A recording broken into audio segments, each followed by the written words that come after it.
Today's guest is Autumn Buysee. Based in Nashville, Autumn is a dedicated songwriter who has been making waves in a local community. Welcome, Autumn. How's Hey, it hey, going? hey, pretty good. How about yourself? Going so good. So start us back at the beginning. Where were you born and raised, and how did music first enter your life? So I'm actually there right now. I went back to Detroit for Easter. I was born and raised in Detroit, and I started out doing music at School of Rock. I don't know if you're familiar. It's like the movie, Yeah. but they have like an actual place that's like the movie. You know what I mean? All the Yeah. teachers were very much like Jack Black. It's pretty awesome. So I did that for years and learned how to play guitar there and did lessons and started teaching there and all of that. And I always loved it, but I don't think I ever wanted to like I mean, I loved being in bands, but I never thought that was like the thing that I was going to do. And then I went to school for a year at University of Colorado, Denver, and I was a singer-songwriter major there. And I just like didn't gravitate towards the artist thing, but I didn't know that there was an ability to just write songs.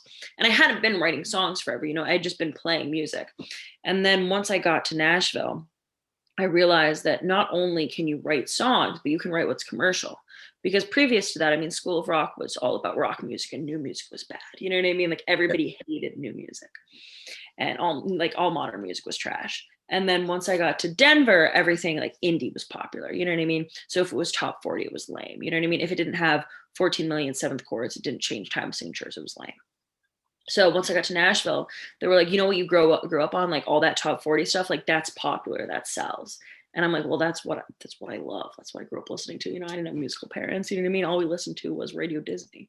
So I started writing commercial pop, and then I started moving into country. And now I was probably doing half half for a while, and now I'm probably doing like 80% country. That's awesome. So there's a lot to unpack there, actually. Let's kind of go back. What made you want to join School of Rock in the first place and actually like do music? Well, let's see. When I was little, I did dance and I was horrible. I was terrible. They would put me in the back row for Over the Rainbow because I couldn't remember the steps. And then they would yell at me for like mouthing along. Oh no. You know, like, you're dancing. And I was like, what do you mean you can't do that? I was horrible at it. And then I did musical theater and I was horrible at that too because I couldn't dance and I wasn't really good at acting. And I mean, I could remember the lines, but that was it. And then I don't know, like I wasn't like a great singer. And I was like, why am I doing this? If like I like it, but I don't love it. You know what I mean? Then I was Yeah. doing School of Rock and like elements of it hit and I loved it. You know what I mean? But it still didn't feel like the full package. You know what I mean? And then once I realized the songwriting existed, it was like you get to take words and music together, you know? And you get to be behind the scenes and you get to watch people who are really, really good at what they do execute something. So like all I can do on a laptop is record a guitar and a vocal. You know what I mean? And when it comes to singing, all I can do is execute the melody. So what one of the most amazing things about songwriting for me is that you take a lyric and a melody, and then you take one of the best singers and they execute it to the best of their abilities. And then the best producers and they execute it to the best of their abilities. And I think it's almost this specialization. I mean, there are a couple John Bellions in the world, but for the humans out here, you know what I mean? I think it's all about like it's almost like an honor to write something and then have people who are incredibly good at what they do bring that to reality. Yeah. No, that's awesome. I love that. Was there a single moment you would say where it just clicked with you that you want to be a songwriter, like an experience, or did it kind of just gradually grow into that? I think it gradually grew into that because it wasn't for a while. I mean, I think I solidified that I wanted to be a pure writer instead of an artist once I started working with incredible artists. Because I think it took a while to meet like artists. And I don't think you realize that you're not an artist until you meet someone who is one.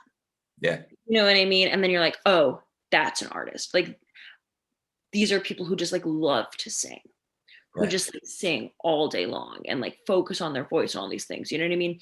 And they just love the image and all of that. You know what I mean? So I think it was as I started working with more and more talented people, I found where I fit. So I don't think it was like an immediate thing. And I have a lot of friends, who went back and forth between music. I never did. It was never a question. Gotcha. So when you went to school at Denver for songwriting, what was your experience there? Do you feel like college really helped you discover that part of you, or what would you say about that? My experience at Belmont was definitely better the last 3 years than the first year at Denver. And I think that was because Denver's program was incredible and I learned a lot. But there's something about not being in a music city that's weird. So a lot of the artists there, it was like their seventh career path. You know what I mean? Like they were going to be an architect, and then they were going to go to med school, and then they were going to farm marijuana, and now they're musicians. You know what I mean? Like, and you know, there's going to be a different career path after this. Like most of the people that they loved music, but it wasn't like this thing they were going to do. They weren't going to sacrifice everything to follow this dream. They were just going to do their dream and hope that something came of it. And I think the difference is that like if you move to like a Nashville, an LA, I don't even know if New York really counts. If you move to like Nashville or LA, like you're fully dedicating to that. And I'm not saying that everybody who moves there is dedicated to that, but it's definitely like a step in the right direction.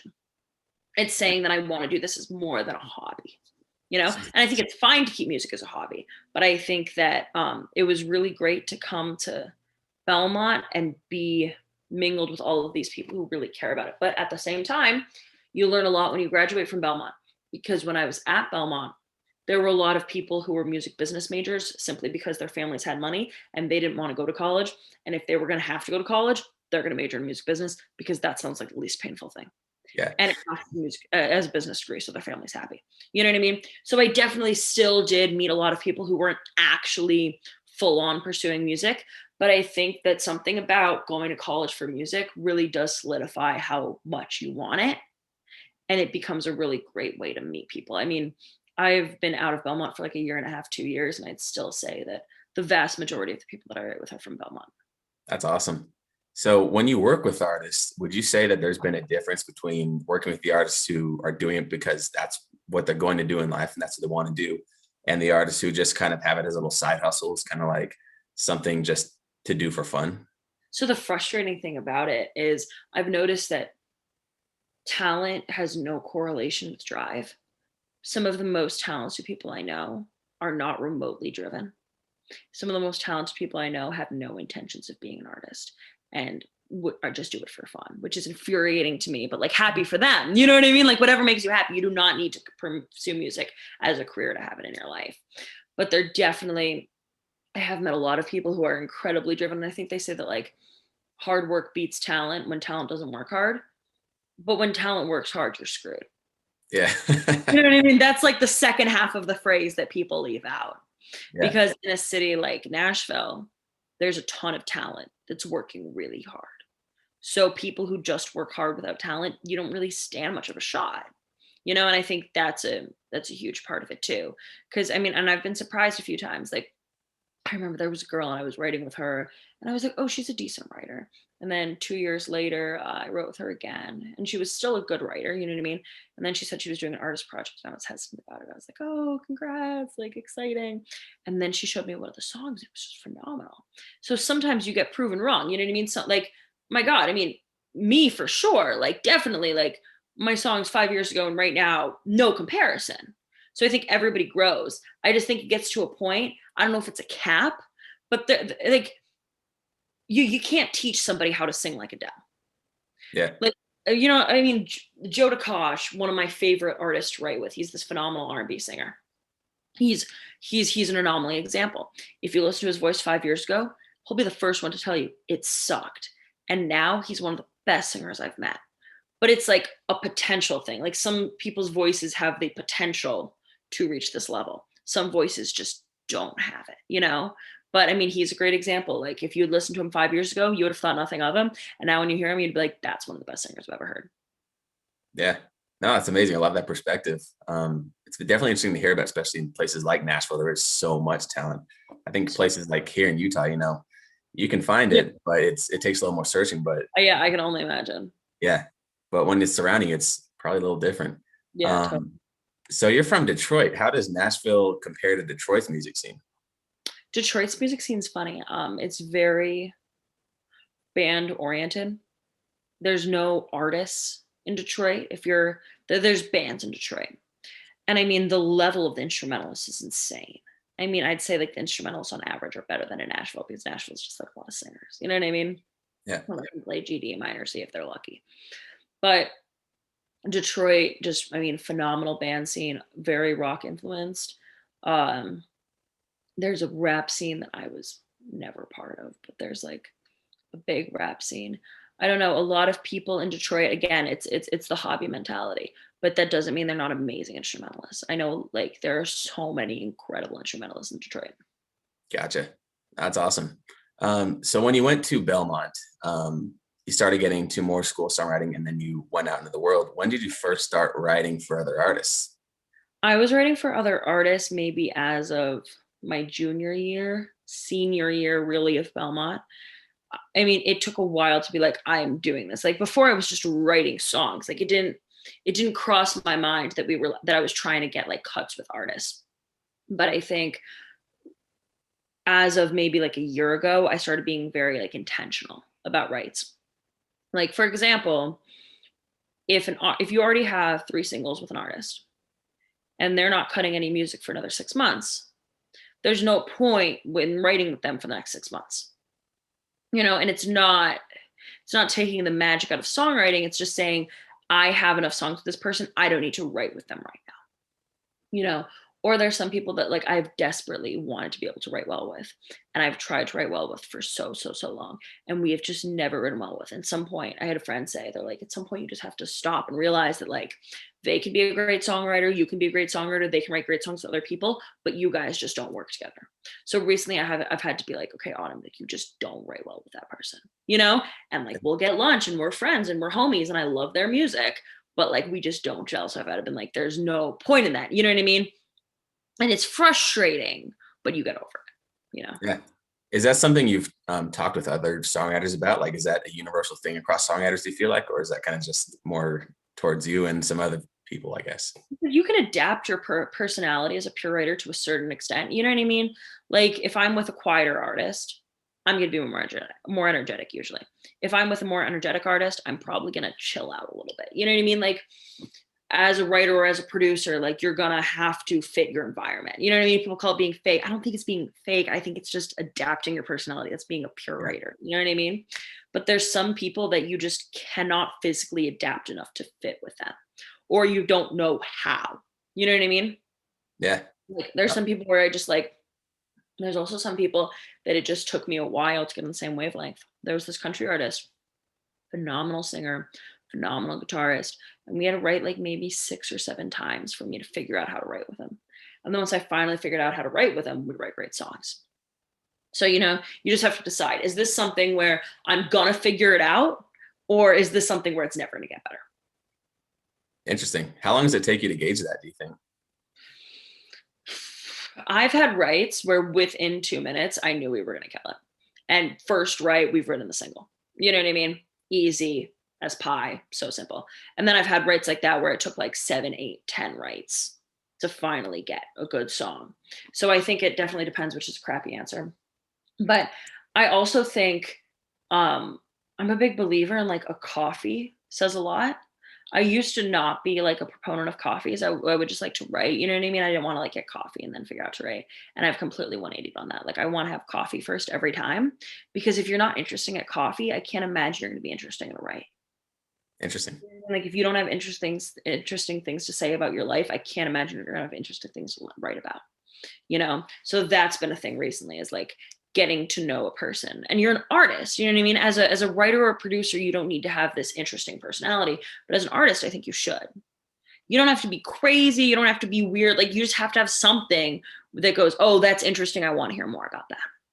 Yeah, I totally agree. I think that's great. Yeah, it's an interesting point where they have to have, if they're interesting around coffee, they're probably gonna be interesting as a songwriter. I like that a lot. And it seems Oh like yeah, a good way to figure it that's out. what you have to do. Like, my God, I've got an artist drunk. Like, are you kidding me? If that's what it takes, that's what it freaking takes. I've talked to artists for like 5 hours before we start writing something. You know what I mean? Like sometimes you just like have to chill somebody out, or like whatever it is. You know what I mean? Sometimes it has to be like, okay, this person's not going to chill out. Maybe they can like come over to my house. We'll do like a wine night first, like whatever it is. You know what I mean? I've done crazy things. I'll like dress similarly to artists. This is psycho. This is totally psycho. I had a country right and then a pop right, or a pop right and then a country right. I don't know. And I had 2 outfits and I literally changed. So like I literally wore a cowboy hat to the one, and I straight up wore like this obnoxious like neon athleisure outfit to the next one. Oh man, that's dedication though. That's I great. mean, and it's ridiculous. Usually I'm not that ridiculous and I've kind of chilled out a little bit. But it kind of became a game. Like one time I got so good at it that I wrote with this artist and I was like, what is she gonna wear? And I was like, she seems like the type of girl that's gonna wear a crop top and camo pants. So I showed up in a crop top and camo pants, and she was wearing a crop top and camo pants. Oh man. And we showed up. My producer friend looked at me and he's like, "Are you literally kidding me?" Because he knows that I do this. Yeah. He's like, "This is ridiculous," but it works. Like it's ridiculous, but like if an artist feels like seen, if they feel like you're part of their crew, they're gonna open up to you. You know what I mean? If I'm this weird girl in a cowboy hat and she's wearing freaking neon, she's going to be like, oh, this girl doesn't get me. You know what I mean? And with more confident artists, that doesn't matter. But most artists are horribly insecure. So anything you can do to bridge that. I mean, I've heard of crazier things being done than that. That's actually really cool. I mean, that's something you don't hear about a ton. And you hear about the ways writers can mesh, but I haven't heard something like that. And that's a really good point. And that sounds like it's working. That's awesome. It works. And it shouldn't, but it works. Yeah, that's amazing. How would you say your writes at first, like when you were in college, compared to how your writes are going now? Like, were they turning out as many songs? How'd they flow? I mean, I think it's all about the rate at which you can get great songs out. So like there's songs that I wrote 3 years ago that I think are just as good as songs that I'm writing now. Like, and there's a couple changes I would have made, but like the overall song I think is at the same caliber of some of the songs that I'm writing right now. But the difference was that 3 years ago I would get a great song 1 out of every 30 writes. Now, hopefully, I don't know what it is, it's subjective, but whatever. I'd consider I'm getting a great song, maybe 1 out of 8 writes, you know? So it's that you're getting great songs more often. I don't think it's that one day you wake up and you write the best song that you've ever written. You know what I mean? Like, I think most of them are kind of at this level. It's just how often can you get to that level? And when you become a better writer, you also like, I feel like there's a lot of songs that it took me a lot of songs to be able to write that song.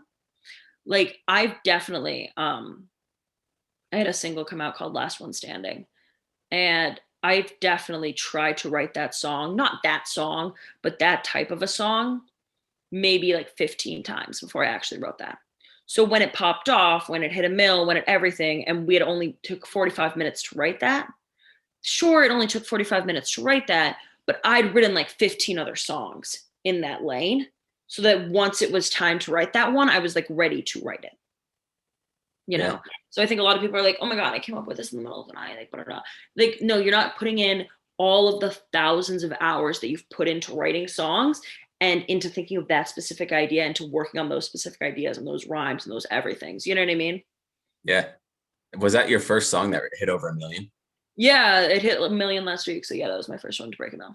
What was it like to see that song just start to blow up? I mean, as a songwriter, I'm sure you have ups and downs of like which songs go how far, but what was it like the first time you saw a song really take off for you?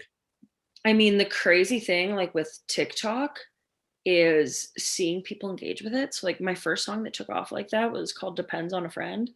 Depends on the friend, and it's like this country song, and it was just crazy because people were like duetting it, and they were covering it, and they were like playing it at like bar shows, Wow. and sending us videos, like all this crazy stuff, and it's just wild to think of somebody else knowing your lyrics that you came up with and like a lyric that you came up with in 3 seconds that now like 500,000 people know. That's completely insane. So that was the first one, and then had another go viral with my roommate Dasha called More Than This. And this girl like got a tattoo of like Dasha's, the artist's autograph, and like the lyric mentions a mango truly, and she like wants to get like a mango truly tattooed under it. But And I'm like, that's ridiculous. Like that's so like what? Like we were literally just Zoom writing, thought of mango truly. Like it's just like so random, like these little things that pass in your brain for 2 seconds that then just like permanently become part of somebody else's brain. Like that's wild to me. yeah, that's interesting. So how does your song normally start when you start a songwriting process? Is it normally just like one single lyric you go off of? Is it a melody? What does it usually start? So I prefer to go off of the artist ideas because the good answer that I should give is I prefer to go off the artist ideas because it is close to their heart and they will relate to it more. The real reason is I never have any ideas. I'm writing 11 times a week. I have maybe one good idea at any given point. It's probably given away on a Monday or Tuesday. So by the time we hit Friday, my good ideas are gone. You know what I mean? And I'm recycling through old ideas that have been said no to 47 times. So, I mean, ideally, the artist is going to come in with something. I prefer when the artist doesn't come in with too much, though. I've had artists come in with like a full verse and a full chorus, and that gets awkward because, like, if you don't like it, artists don't like to change what they have. Yeah. They can say they do as long as they want. They don't. Nobody likes to change what they've been sitting on forever.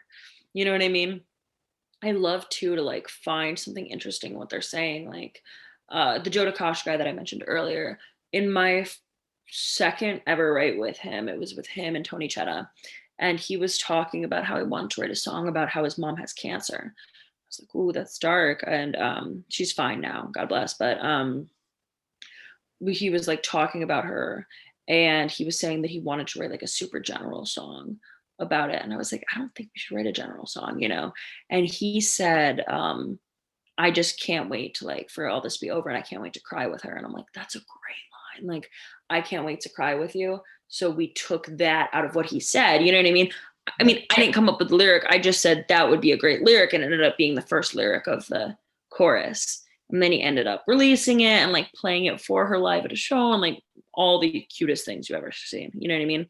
But it was just, like, a lot of the times it's hearing what the artist says and then finding the most interesting part of it, you know what I mean? Like, an artist can tell you about a breakup, and it's your job to figure out what the most interesting part of that was, almost to like dissect it and be like, okay, well, he cheated on you, there's a million cheating songs out there. In what cool way did he cheat on you? What is the coolest part of the cheating? You know what I mean?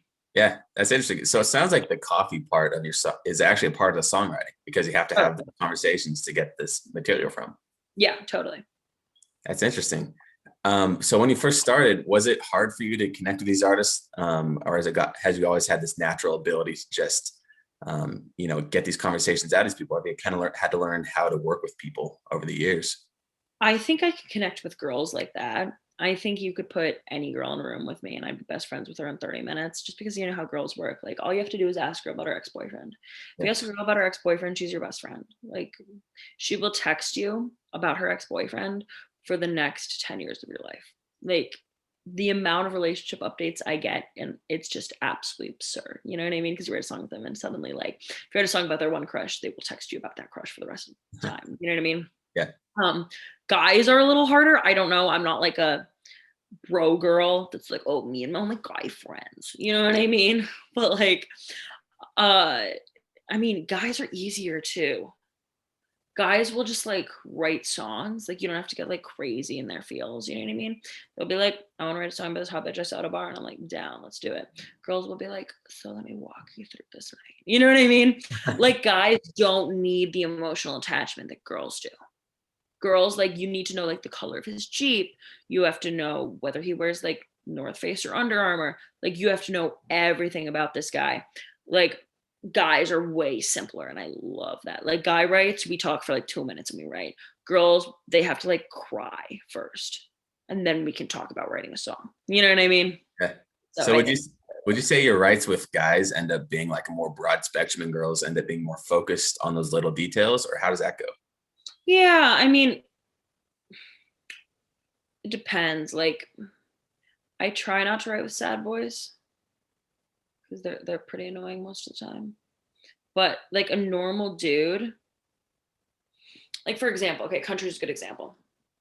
If a guy is writing a song about his girlfriend, he doesn't really care if the details are specific.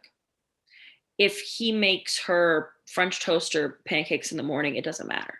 Whatever fits better in the song, we're gonna say. But with a girl, like, I think it has to be more personal. You know what I mean? Guys just don't invest as emotionally into it, even if they perform it like it. You know what I mean? That Joe guy, I'll keep bringing him up because like now he's in the front of my mind. But when we were writing, he wanted to like switch one of the lyrics, and we like switched one of the lyrics. And at the end of the song, he goes, "Oh my God, our song's about this." And I was like, what?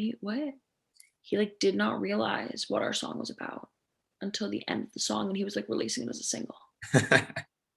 And I'm not saying that's true for all guys, but like more often than not, I don't think guys are paying as much attention to the emotional aspect of it, which is really refreshing because I love to write bangers and I love to write happy songs. And being able to be more chill about it and not having to cry before the write is fantastic. That's awesome. Yeah, I love that perspective. How do you deal with writer's block? Like, what happens when you are just kind of stuck on these ideas? Have you figured out methods of being able to get through that? So, personally, I don't think that I've had writer's block in a couple of years, and that's because I co-write. I think it's incredibly hard to have writer's block when you co-write. I've had writes where we haven't been able to come up with an idea, but that's usually because the artist has a writer's block.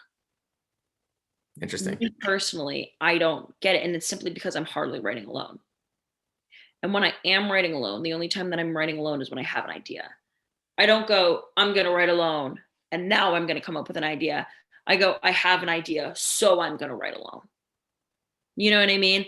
I've definitely know a lot of artists that have had writer's block, but I honestly in Nashville don't encounter it much simply because with co-writing, somebody in the room has an idea. Always. That's interesting. So when you first began, songwriting stuff, did you have an idea or like a pretty good idea of how the business side would be of co-writing? And how does that kind of compare to how it is now? So this is so nerdy. I was the president of the Copyright Society at Belmont. Nice. So it's just so nerdy. That But helps. um it does help. It's I don't know, there's been some crazy stuff. There's been two instances just this year with really, really bad situations with splits, because it's always assumed that it's an equal split. I've had two situations literally this year that have been like horrible, like super bad. Like song didn't come out in one and the other one, and we had to like come to this negotiation, contracts, and all of this stuff that I never even wanted to touch. And I think that it's really hard. I think the hardest part of the music business is what like the business side is working with people who don't understand it, because it's really hard to discuss something with somebody who doesn't speak the same language as you. Yeah. So if I understand something a certain way, the way like that it is, you know what I mean? If you pick up any music business book and it's like, it is this way, you can't argue with somebody who doesn't have that same level of understanding. You know what I mean? Like you can't, it's literally like the language thing. Like if somebody's speaking in Spanish and I'm speaking in English, like they're not gonna understand what I'm saying. I'm speaking in English, they don't speak English. You know what I mean? If I'm speaking in music business, they don't understand it. It's really hard because you don't know if they're being a jerk or they're literally just misinformed.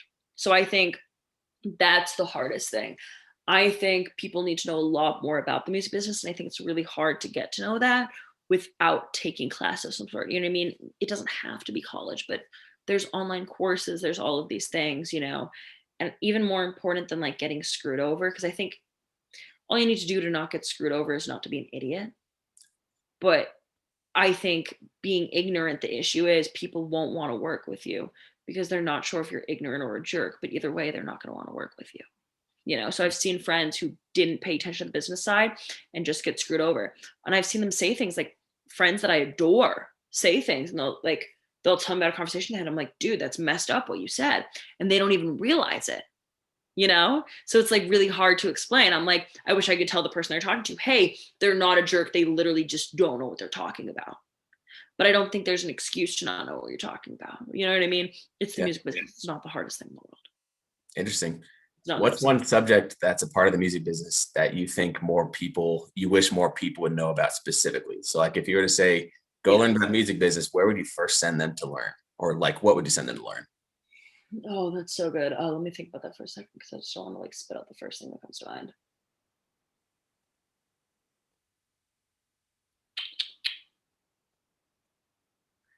I think, okay, so the first thing that I thought of um, when it comes to Nashville, understanding splits.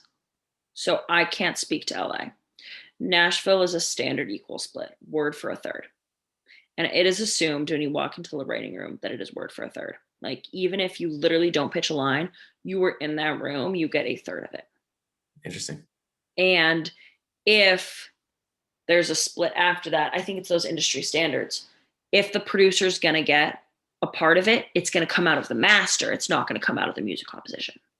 And I think understanding the master versus the music composition might be one of the most important ones, because people do not understand that. The amount of times that I've seen people try to give producers a cut of the musical composition. I'm like, no, no, no, they can get a cut of the master. The master makes more money anyway. That artist cut is that artist, the master, the recording, the sound recording is what can be split with the producer. The producer can't touch the musical composition. So I think that's one of the biggest things, is understanding the distinction between musical composition and recording. I think that's one of the biggest ones. That's really good to know. If someone wanted to learn more stuff about, things like that, would you recommend they actually talk to people about it, like talk to producers and writers, or do you prefer that they talk to, like go online and search up on Google and take classes? Donald Passman has a book called All You Need to Know About the Music Business. I want to talk to a producer or writer. They probably have no idea what they're talking about. I would just go online and literally just buy one book about the music business. Buy one 300-page book, even if it's antiquated, and just read it. I know people hate to read, but if you just read a freaking book, you know what I mean? And yes, they have the videos with the cute little infographics, but if you just have a book, I mean, I have quite literally ripped out books and been like, page 47. Like, I don't even want to hear your argument, page 47. That's awesome. So what advice would you give to a new songwriter, specifically who's going to move to a place like Nashville or LA to kind of hone in on the craft and be a songwriter? I can only speak to Nashville. I'm doing an LA trip in a couple of weeks. Pray for me. But I'll speak to Nashville. Nashville people are really, really willing to help you. And I think what you do is you have to just like start out and you write with everybody. I spent a solid year where I did not say no to a single write, which was a trip that was beyond exciting. But I said yes to literally every human who wanted to write. And you can't like have an ego. I think a lot of people like expect things to happen for them and they get really impatient. You know what I mean? And they start to feel entitled, like, oh, why didn't this happen to me? Why didn't this happen to me? Why didn't this happen to me? And the reality is, like, it didn't happen to you because maybe you haven't been here long enough. Maybe you're not good enough. Maybe you haven't been working hard enough. But whatever the reason is, if you start resenting, you know what I mean? I've had a lot of people like get bitter. People don't like bitter people.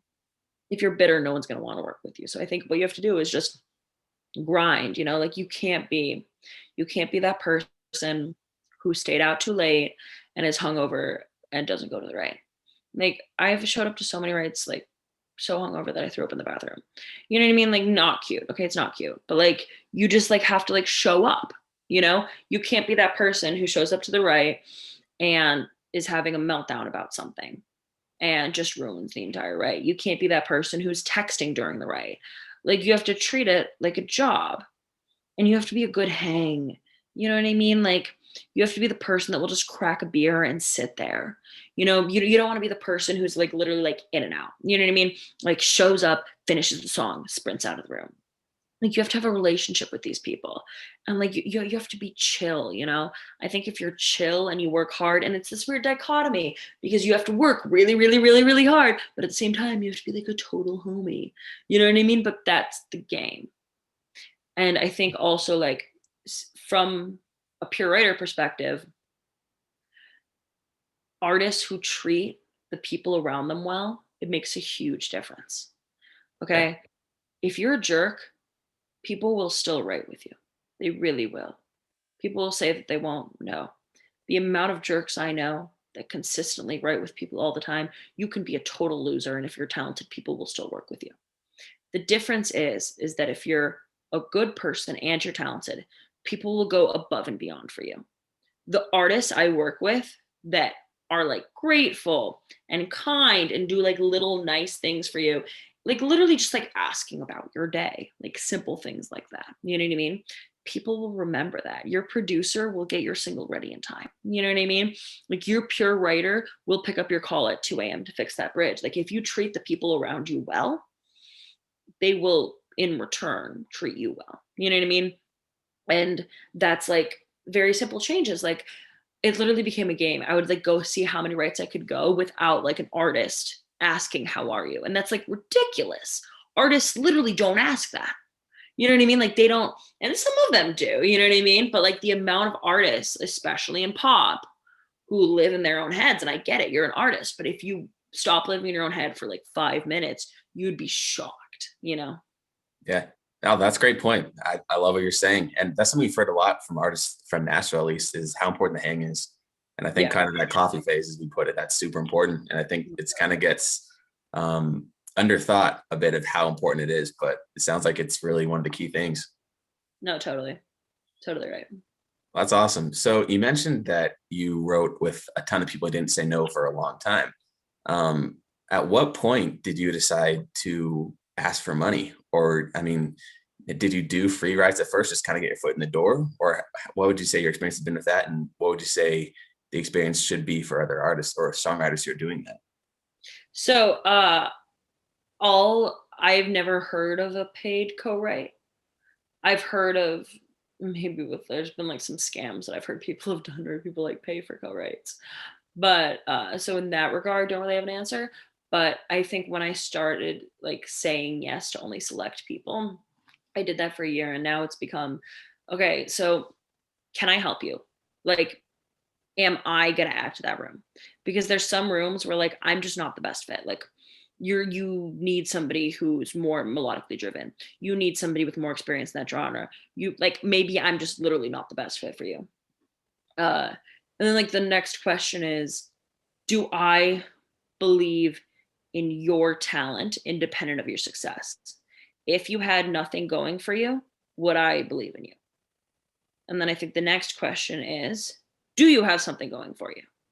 Because hopefully you do. You know what I mean? There's some instances where you'll work with somebody who is just crazy talented and has nothing going for them. And it's because they just moved here. It's because they were on a hiatus. It's because all of these good reasons. But there's a lot of people where I'm like, you're not putting in the effort. So why should I kill myself over writing a great song that nobody's going to hear, nothing's going to happen with? You know what I mean? I can write that great song with somebody else, hopefully. And then another thing is like, do you like the person? Like, there's people that I'm like, you're so talented, I will suffer working with you for 4 hours because you are just so talented. But like, ideally, I would like to like you as a person too, you know? Yeah, no, And the those are other great points. thing that I brought up earlier, which is, do they need more material? Because if they don't, let's reconvene. Yeah, I love what you're saying. I think that's a great point. So what are you excited for that's coming up? Let's see, a week, 6 days from now, something like that. I have a song coming out. I wrote it with Clara Park and Andrew Scholes, and Tony Chetta produces it. And it's called Caution. And I think it's absolutely beautiful. They like killed the production. The vocal sounds Yeah, crazy, so I'm really excited about that. And then later this month, I have one with Joe DeKosh coming out called "Make It Last," which is like this crazy like gospel R&B song. It's nuts. It's so cool. And then yeah, I think I have like probably like 2 or 3 singles cuts coming out a month for like the rest of this year, which will be super exciting. Yeah. And then I've got a cut on, it just came to mind, SJ McDonald's EP coming out this summer, which is going to be super cool. So yeah, I'm trying to think. Yeah, I had More Than This with Dasha that just came out. Last One Standing with Zoe Clark. Take It to the Bank, Brandon Whitley. So yeah, a lot of good stuff hopefully queued up. that's exciting. What are your long-term goals? The long-term goal would definitely be to be signed to an awesome publisher and be able to write like upbeat country most of the time, and then be able to write like pop bangers too.